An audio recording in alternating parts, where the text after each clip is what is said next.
ভাবি কোথায়? তোমার ভাবির তো বাসায় দেখি নাই। ভাবি তো একটা ফোন আসছিল, ভাবি তো তারপরে বললো যে একটা কাজ আছে জরুরি, তো আমি চলে গেলাম। তারপর আমার বললো যে তুমি বাসা যাও, তো আমি এখানে এসে আমাদের বাড়ির সামনে যে গাছগুলো আছে সেগুলো অনেক বড় হয়ে গেছে, তোমাকে বললাম আমি কাটাইতাম। বুঝতে পারছি। এখন তোমার ভাবির কাছে আমার কিছু কাগজপাতি ছিল, আমি তো আসছি কাগজগুলো নিতে। এখন তোমার ভাবির তো বাসায় পাই না। কারণ ভাবি তো আমাকে বলো না যে কোথায় যাবে, এটা তো জানি। কোথায় গেল? আচ্ছা একটু চল আমরা খুঁজে দিই। দাঁড়াও তো, আমি একটু ফোন দিয়ে দেখি তো।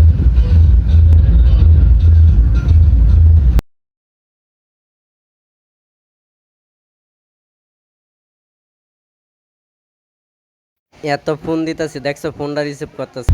আচ্ছা আচ্ছা শোনো, ভাবি তাই- তো একটা ফেভারিট জায়গা আছে, ওই জায়গায় তো ভাবি সবসময় যায়, চলো ওই জায়গায় যাই দেখি।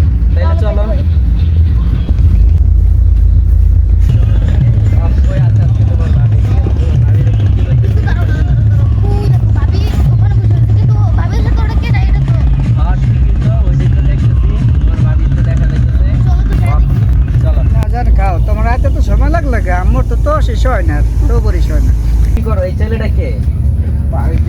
এই দাঁড়ায় না, আমার বউয়ের সাথে কি? ভাই ঘটনা হচ্ছে কি, একটা সিট খাওয়া লেগে ডাক দিয়েছিলাম ভাই। ভাই এই ঘটনা সিপ খাওয়ার লাগে ডাক দিয়েছ? আমার বউরে আমি বাসায় গেছি, ঠিক আছে, জরুরি কাগজপাতি নেওয়ার জন্য। বাসায় গিয়ে পাই নাই, ঠিক আছে। আমার স্বামীর ছোট ভাই স্বামীর আমার বলছে, ঠিক আছে, যে ভাবির কাছে একটা ফোন আসছে, বাড়ি চলে গেছে, ঠিক আছে। তো তোমরা এই জায়গায় বসে কি করতেছো? কিছু করি না, আমি কথা আসলে ভাই আমার কোনো দোষ নেই ভাই, আমি এনে সিট খাইতে আসছিলাম ভাই। না জানো, তুমি তো জানো আমি তোমার অনেক ভালোবাসি, কিন্তু জানো তুমি এগুলা কি করতেছো?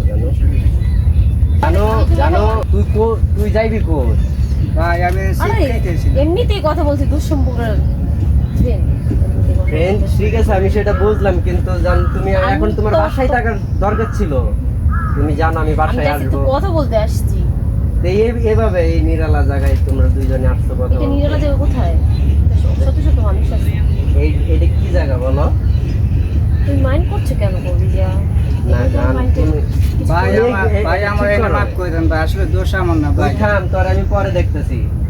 যদি তোর দাম ঠিক আছে, কিন্তু ওই জায়গায় লোক দোষ আছে। দিবি ভাই না, আমি ঠিক সিট আছে। খাইতে আসছিলাম ভাই। এটা কিন্তু জোর লোক দিবি আছে, না। দেখতে এমন করো। কি লেগে তোরে সাইডে দেবো? ভাই, আর সিট জান, খাইতেছিলাম তুমি- ভাই, তুমি সিট জানো না। জান, আমি তোমার এত ভালোবাসি, জান, তুমি এমন কি লেগে করতেছো? আরে জান? আমি তো তোমাকে ভালোবাসি, ও এমনি আমার ফ্রেন্ড। হ্যাঁ হ্যাঁ ভাই, প্যারেন্ট ভাই, প্যারেন্ট। এই না প্যারেন্ট সেদিন কথা বুঝি না, ভাই, প্যারেন্ট। তুই এনে বল।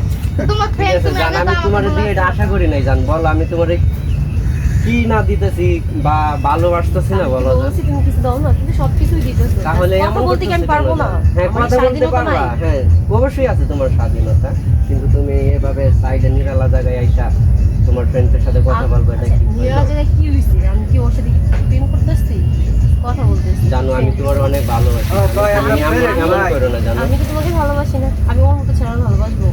বুঝতে পারছি, জানো জানো আরেক ফালতু কালার কালার। জান, হ্যাঁ জানো, ভাই, আমি তুমি friend, ভাই। ফালতু ছেলেদের সাথে আর ঘুরবো না, জানো। ঠিক আছে জানো, চলো। আর তোরে যদি আমার বউয়ের আশেপাশে না দেখছি, ভাই, আমরা জান, friend, তুমি একটু ভাই। সরো। ভাই, সিটটা- তোরে যদি আমার বউয়ের আশেপাশে দেখছি, ভাই, এটা তোর তো বাবা ভাই- আমি বাজাবো, ভাই, ঠিক এটা- আছে? ভাই সিট আরেকবার নেপালে একটা ফুটবল